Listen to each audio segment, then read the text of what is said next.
আসসালামু আলাইকুম, welcome back to my channel.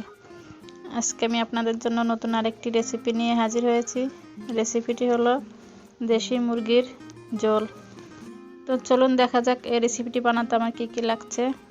এখানে আমি ছোট সাইজের 1 কেজি মুরগি নিয়েছি, দুইটি। এখানে দিয়ে দিলাম রসুন বাটা 2 চামচ। এখন দিয়ে দিচ্ছি আমি আদা বাটা 2 চামচ।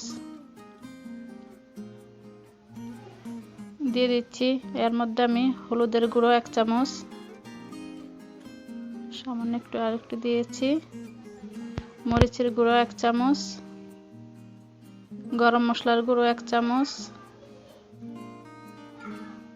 জিরের গুঁড়ো 1 চামচ, ধনিয়া গুঁড়ো 1 চামচ। দিয়ে দিচ্ছি এখন সাদা সয়াবিন তেল, দিয়ে দিচ্ছি সরিষার তেল, দিয়ে দিচ্ছি পেঁয়াজ কুচি,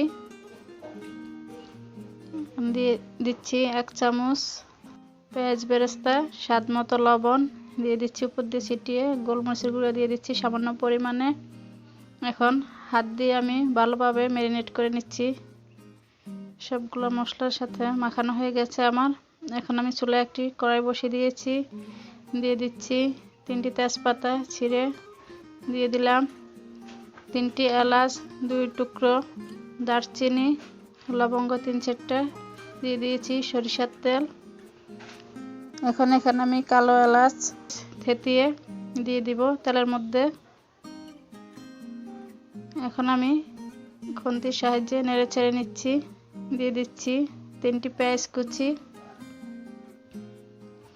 এখন আমি এটা নেড়ে ছেড়ে কিছুক্ষণ ভেজে নেব। দেখুন আমার ভেজে নেওয়া হয়েছে। এখন আমি এর মধ্যে মাখানো মাংস দিয়ে দিচ্ছি। সম্পূর্ণ মাংস আমি কড়াইয়ে ঢেলে দিয়েছি। এখন আমি খুন্তির সাহায্যে নেড়েচেড়ে মিক্স করে নিচ্ছি। এখন আমি ঢাকনা দিয়ে 10 মিনিটের মতো রান্না করে নেব। 10 মিনিট পরে ঢাকনা তুলে এখন আরেকবার আমি নেড়েচেড়ে নেব মাংসগুলো। নেড়েচেড়ে নিচ্ছি আমি।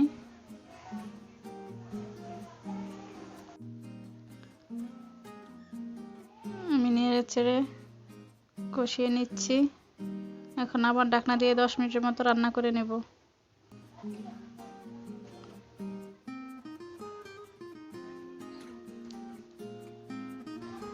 ঢাকনা তুলে আরেকবার আমি নেড়েচেড়ে নেব।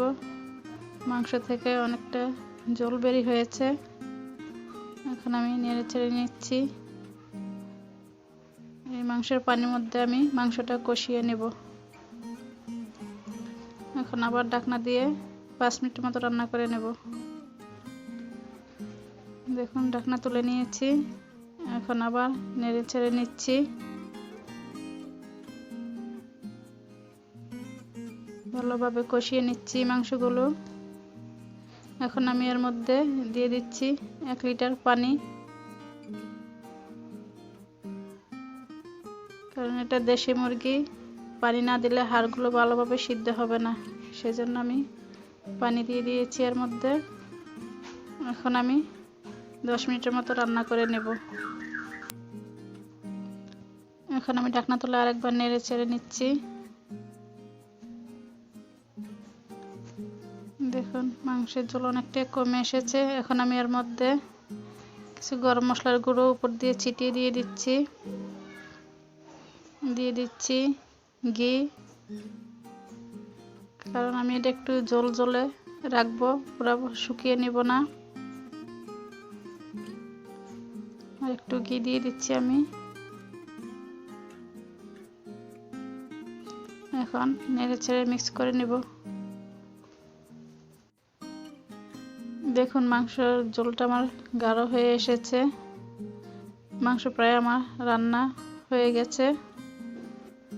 মাংসের ঝোলটা আমার মাখা মাখা হয়ে গেছে। এখন আমি চুলা অফ করে দিয়েছি, রান্না আমার হয়ে গেছে। তো এখনও যারা আপনারা আমার চ্যানেলটি সাবস্ক্রাইব করেননি, প্লিজ সাবস্ক্রাইব করে বেল আইকনটি বাজিয়ে দিবেন, যাতে আমি পরবর্তীতে কোনো নতুন ধরনের রেসিপি দিলে সবার আগে পৌঁছে যায় আপনাদের কাছে। রেসিপিটি ভালো লাগলে অবশ্যই লাইক, কমেন্ট, শেয়ার করবেন। Thanks for watching. আল্লাহ হাফেজ।